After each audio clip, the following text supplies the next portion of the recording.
Harga sewa hunian semakin meningkat 0,6% pada Agustus dibandingkan bulan sebelumnya, 6% lebih dibandingkan tahun sebelumnya. You're supposed to try to survive when the cheapest apartment in Phoenix is $1,000 a month. Data indeks harga konsumen terbaru juga menunjukkan kenaikan lebih drastis lagi untuk kebutuhan dapur.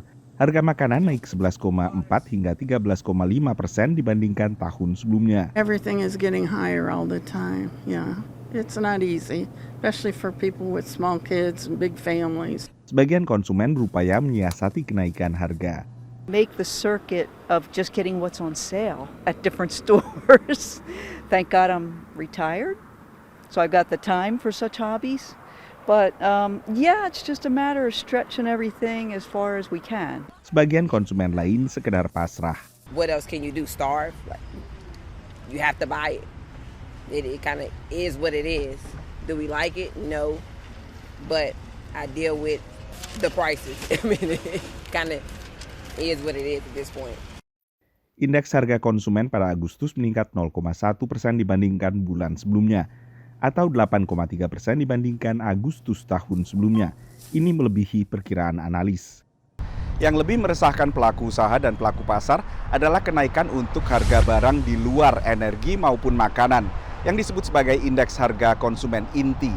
Kenaikannya 0,6% dibandingkan bulan sebelumnya dan 6,3% dibandingkan tahun sebelumnya.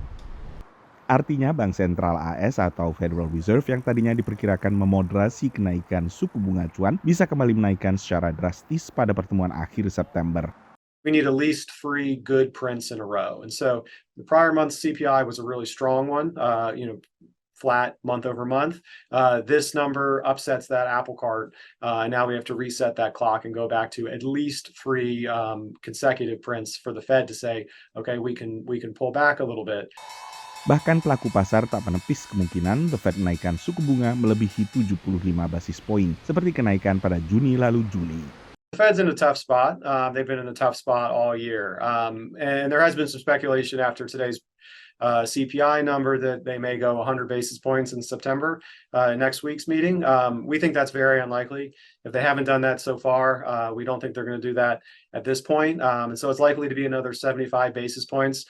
Pada saat yang sama, indeks harga produsen yang mengukur harga di tingkat grosir turun 0,1% pada Agustus, sehingga kenaikan secara tahunan berada pada 8,7%, sebuah perlambatan dibandingkan angka Juli pada 9,8% dibandingkan tahun sebelumnya.